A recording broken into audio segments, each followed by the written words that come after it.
Next up, please join me in introducing or welcoming Adam Smart from AppsFlyer, Piyush Mishra from Product Madness, and Saikala Sultanova from DREST in their conversation discussing Growth Hacking 2022. Hi, everyone. It's great to be back in person. It's absolutely fantastic to be able to do this live. Normally, we're recording the podcast, and it's all pre-recorded, so it's not much sitting in front of everybody talking. Very quick introductions. So I'm Adam. I'm a product director at AppsFlyer, also co-host of Level Up UA podcast with my good friend Piyush. Piyush, do you want to introduce yourself? Thank you. Thanks, Adam. And really lovely to see some faces for a change. It's been a long time looking at the Zoom. So, I'm Piyush. I've been in the performance marketing space for the past 7 years. Makes me a bit old, but I've been working the space. I started in Mobi, then went to Uber, and now I'm a lead of growth marketing at Product Madness, which is part of the Aristocrat group. So, welcome everyone. Hope this conversation is going to be fun. And Saikala. Hi, everyone. It's great to see everyone in person finally. I was really anxious to go let's go and see people in person finally. So I'm really pleased to be here. Thank you for inviting. I actually worked with these folks before in previous company. I think I feel older than you now because I've been in gaming for like 11 years and touched on various game genres throughout the companies like Ubisoft, Space Ape Games, Product Madness previously. But now, just 2 weeks ago, I joined DREST. DREST is the company that takes luxury fashion to the next level and bring it to mobile with gamified approach of styling, dressing, interactions, and tapping into metaverse a little bit going forward. We work with over 250 luxury brands globally. Among those, Cartier, Gucci. I'm not gonna brag a lot about it, but I think we have lots of interesting topics to talk about right now. I think you've used the magic word metaverse. This is like machine learning last year, right? She managed to drop it. Yeah. All right. Well, let's get on with the content, shall we? So, yeah. All right. It's been a really nutty couple of years since the last time we all managed to meet in person. We've had COVID, big one to deal with. We've had Apple changes, which has obviously been a big thing in the industry. I'm really interested to know what you guys are currently facing, what your challenges are of the moment. Should I go? Yes, Yeah. You go first. Challenges. So many. Where you start with. I'll tell you what the fundamental problem from a growth marketing perspective is. I think it's the data inconsistency in certain sense. And when I say data inconsistency, I'll give you a very small example and a very, very small example. In the Apple world, in the iOS world, right now, where we are receiving scan data, what is a cost per install? There is no cost. There is no cost per install, right? So I'm just. It is because what happens is, like, in terms of cost, there are two metrics: cost and install. Cost, because you're doing no suppression, you're actually targeting users, and your cost is actually very high. While in scan, you get reinstall and install. They call it re-download. So what is a definition? Like, is it called cost per install? Is it called cost per player now? The metrics keep on shifting. And the second big worry that I have right now, and on the growth marketing side, is also on the fact that the shift that we saw with Facebook, for example, the AMM changes that happened, the TikTok view through changes that happened, right? These kind of smaller changes. I think what is happening is, after Apple did whatever they did and sort of changed the industry in the process, everybody is getting prepared. Every platform is now getting prepared and trying to create their own data source and limit their data source. And obviously the reason is privacy. But I'm just saying that instead of Apple and Google sort of solving it in between, now there's a shift that Facebook, TikTok, Snapchat, all the SRNs are taking the way and saying that, I'm going to limit the data source at my end itself, so that, I'm not going to give it to you guys at any cost. And, it's all going to be aggregated going forward. So those two are my major concerns. Saikala, over to you. Concerns are the same actually across the board, and it's although, let's say, we're shifting into gamified fashion, but the problems are the same. But obviously, thinking about 2020 and 2023, jumping into the future, my mindset is more about let's create new KPIs. forget about cost per install. Let's call it cost per player. That's the basic. That's the But basic. do you think that's the way it's going now? With all of the aggregated data, it's turning more into marketers need to think about different ways of actually measuring stuff now. Exactly. And although we all know in this world that the biggest weight on the performance, or let's say brand performance, whatever you call it, marketing now is going to be on the creative and automation. The creative also needs to be fueled with some information about the profile, about the audiences. So instead of focusing on the device, on the IDFA, and go and inject that data into targeting, we actually need to learn about our players. We need to learn what they do, what their life is about, where they're based, what are their habits, what else can we attract them with, and then emphasize that in our creatives. And this means kind of that, sorry for interruption. No, please go ahead. This means that kind of, almost like our hiring strategy also should be shifted, where UA managers are not going to be doing only campaign management, but we also need to tap into product marketing, ASO, the full funnel, to understand how to better customize and build our go-to-market plans. But going back to the new KPIs that you mentioned, can you give some examples of what you might actually start to look at as new KPIs? Okay, so cost per player, not the install, but actually I'm working currently on segmenting some of the data pieces, some of the data that we have right now. And what I've been looking at, and I'm actually talking to some of you guys at AppsFlyer, because actually the legal team, so it's more interesting. I'd like to segment the data points into low risk, medium risk, high risk, in the future becoming sensitive when it comes to privacy. And this way, us as marketeers, maybe taking low risk and a little bit of medium risk, can create new KPIs that we could supercharge our campaigns with, whether it's putting into naming conventions or whatever that we do with the creative naming conventions, campaign naming conventions, whatever you want. But somehow put almost like meaning behind who are the people behind their audience, or device specs, because that's not sensitive and more likely never going to be. I'll add one more small thing, which is, going back to the KPIs, right? So at the end of the day, it's also very, very important to understand the world that we're going to live in. There is not going to be user level data in the next 2-3 years, right? Now, the problem is, if you look at the history of performance marketing, the way we have sort of gone back, like 2012, 2013, 2014 is when I started, but yeah, it's still old.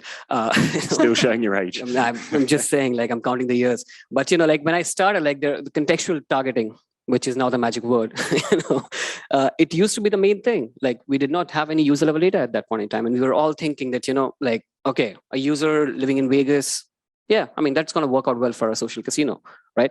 So that's that. Yeah, but for marketers now who are addicted, especially game marketers who are addicted to user level data. Yeah.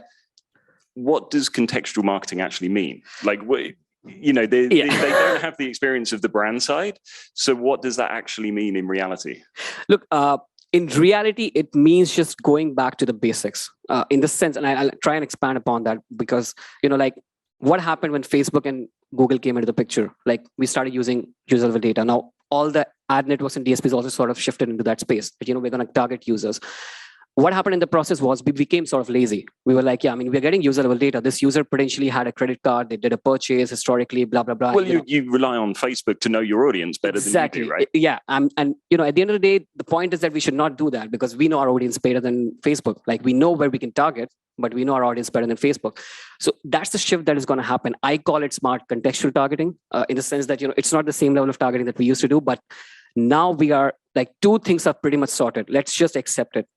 You're not going to change anything on the reporting side, on the attribution side. Scan, probabilistic, they're going to survive together. But for me as a marketer, if somebody says, right, shift to contextual, I'll give you an contextual example. marketing, what does that actually mean? What do I need to do? What do we need to do? We need to start understanding the data on the impression log level, on the click log level, on the install log level, and you need to start understanding the kind of users that are coming up. I'll give you a very small example. So looking at where your traffic is coming from, where your users are coming from, not the traffic, whether your users are coming from. So for example, if you just get a list of VIP users on historically who have been there before, and just do a sampling and say that, these are the users who are coming from another social casino app or another space, then you know which publishers you're going to target, right? So that's the smart sort of segment that you want to tap into. And also, we are in a world where we are paying for every single impression. There used to be a world where we were paying for cost per install, cost per click, but we're paying for impression at the end of the day. When we're paying for impression, you need to be smarter about the targeting so that you can actually save cost on the impression side. And another example, just to tell you what contextual targeting is, a user in Las Vegas at 2:00 in the night is playing the game, on another social casino app. And I know that giving my install history that, a user converts very well at 2:00. I'm just giving an example. It's not 2:00, but, it converts very well in that city at that particular time. And that's when you're going to set up a campaign targeting those particular data points. Your CPMs might be higher. You would target geo on top of the apps that you know that are working. IP, city, and. I think also affinities in this case, because then you start looking at the motivations and behaviors and building it not into creative narrative only, but also in how you select the options that you have. Presumably you have to if you want to scale those campaigns, because there's only so much that you have knowledge of upfront. And also, the fundamental shift that is also happening is from user to buying audience. And I've mentioned this before as well, and we have this conversation before. We three have had this conversation before.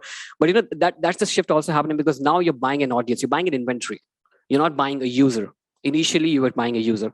So that is also sort of a big shift that is happening. And Google probably going a similar route. I don't know, because Facebook has started making changes already in anticipation of the changes that is expected. So, we are going into that world where we're going to buy an audience. We're going to buy a section of audience. We say that, and this particular app, this time, this release, it's going to convert better. So basically in practice, what it means, for example, in the past, we were going to go and say, we want exactly X, Y, and Z, and everything super laser targeted. And we would not need to, even going into the audience, we could still go and laser target even further.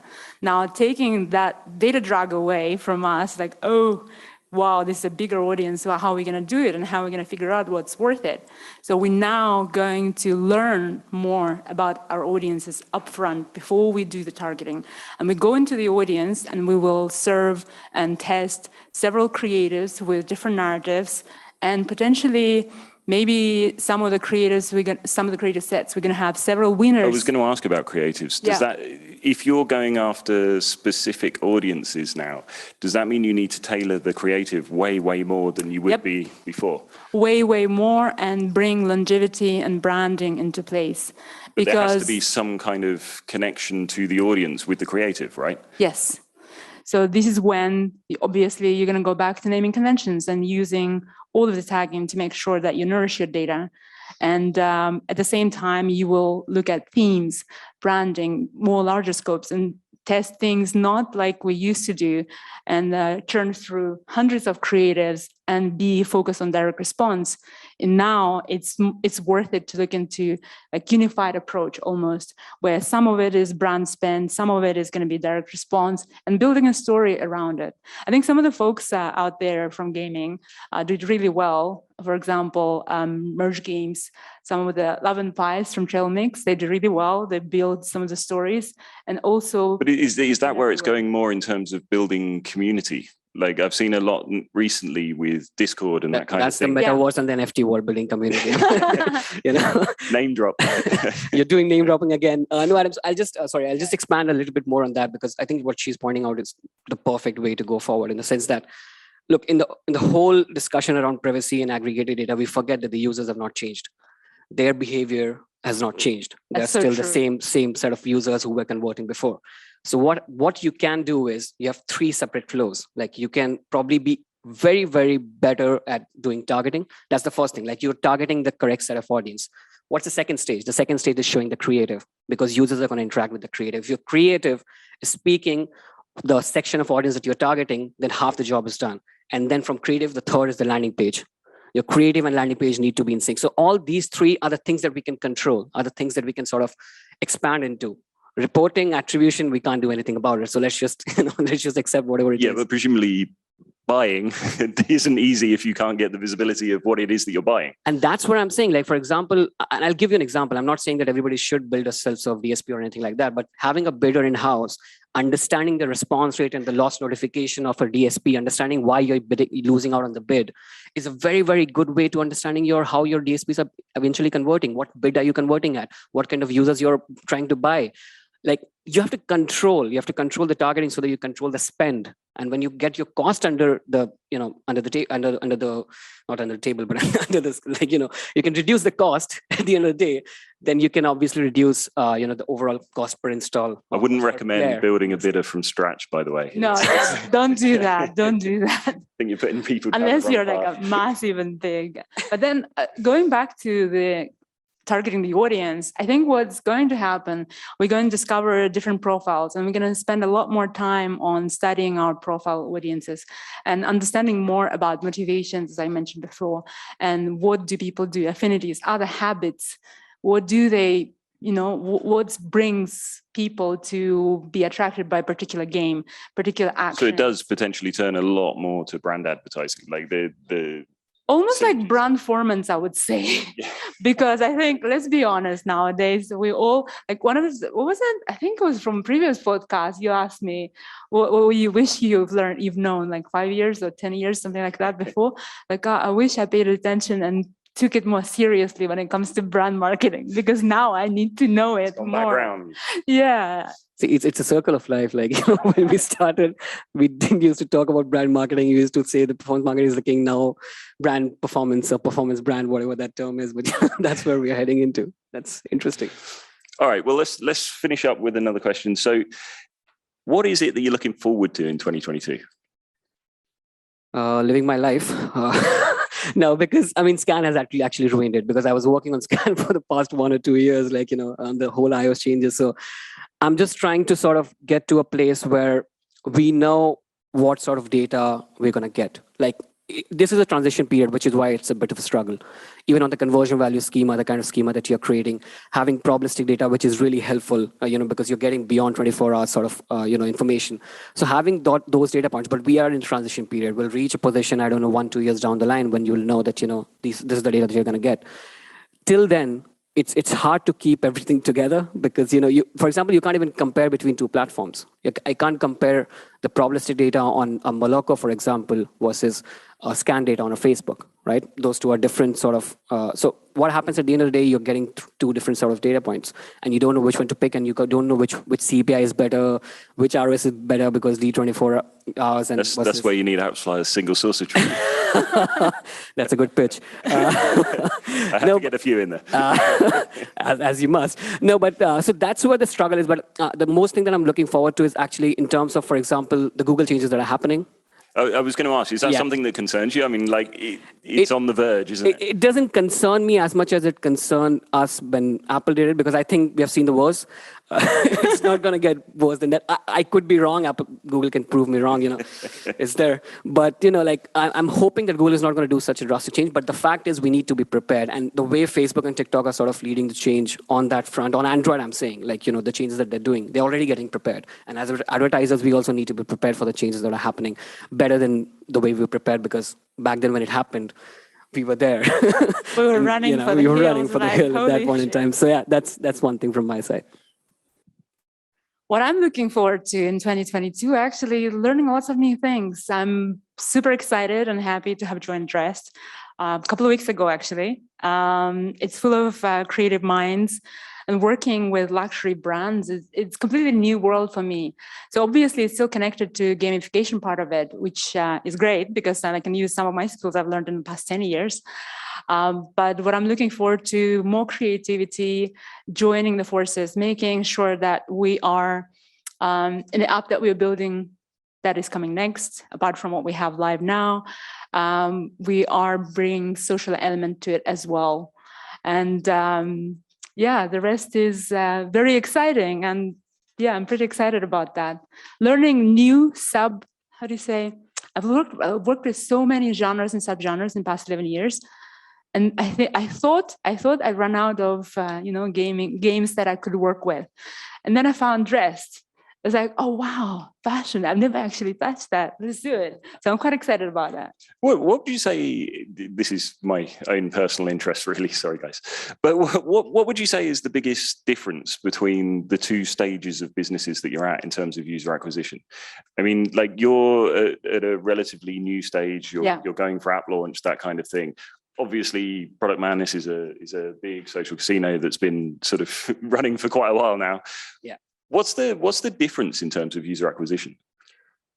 I mean, not money. Yeah, no. Yeah, money is there. No, but I think once you have established, UA team, let's put it like that, like you know what you're doing, you still need to innovate in the new world. I think the struggle, not the struggle, I think what we are doing very well right now is expanding beyond our, proper sort of UA that we have been running or the growth marketing that we've been running. For example, we are moving into influencers, we're moving into TV, we are trying out different things on the brand side. So, all of these things also, and we're trying out different channels. I'm telling you, 2 years ago, TikTok was not doing that great that it's doing right now, right? So the challenges keep on changing because the industry is so fast moving that, even if you have enough money, you need to still innovate every single time. And that's what we're doing, I'll say at this stage. Cool. I think that's us. Thank you. Thank you. Thank you. Thanks, Adam, for the invitation.